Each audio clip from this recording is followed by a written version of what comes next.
worried about the sun. I have good news, really good news. Hershey's believes in the power of chocolate, and that's why we've been sharing it for over 100 years.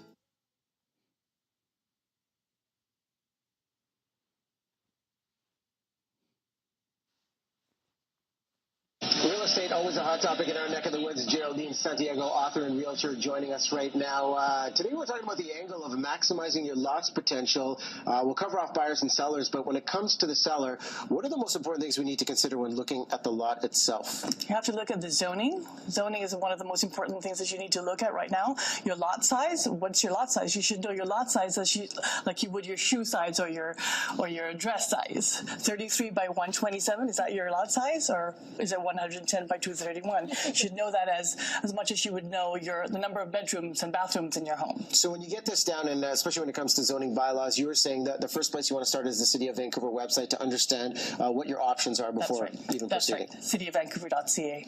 You input your address, and you just click on submit, and it shows you exactly what your zoning is. Okay, so let's take an example where we're looking at a lot. In the case of being the seller, what are the things we want to consider? Because we do have some photos, and take us through this example right here. This is a home in East Vancouver, and I always say to people, look at your neighborhood to see what people are doing, if they've already upsized or if they've already gone through the permits. But here you can't really see that.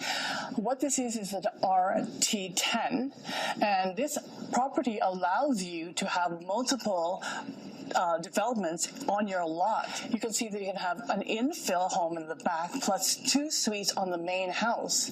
So that's really maximizing your lot and your lot's potential. You might have a diamond in the rough in your backyard, and you might be underselling and undervaluing your property. So you have to work with a realtor, an architect, and a designer, so you'll know exactly what your full potential is. And for buyers on the other end, if they're considering a lot, maybe the house looks a little older, what are the major factors they need to consider as well? Most of the time I deal with first-time home buyers, and they're looking at a small bungalow, and it's really, really worn down, and it doesn't even meet their needs.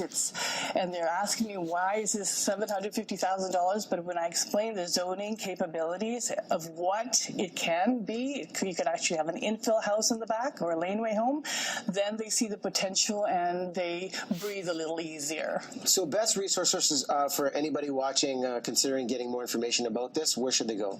Oh, well, you should go to my website, vancouverfirsttimehomebuyer.ca. You can go to the City of Vancouver. And I also have on my website a secondary suite matrix and bylaws from Anmore to Whistler. So I think that's also important. Okay, there's the website on screen, and you have an event coming up as well, a seminar, April 12th, 1 to 3 p.m., and we'll have details on screen right there. Geraldine, thanks for coming in. Thank you very much, Riaz.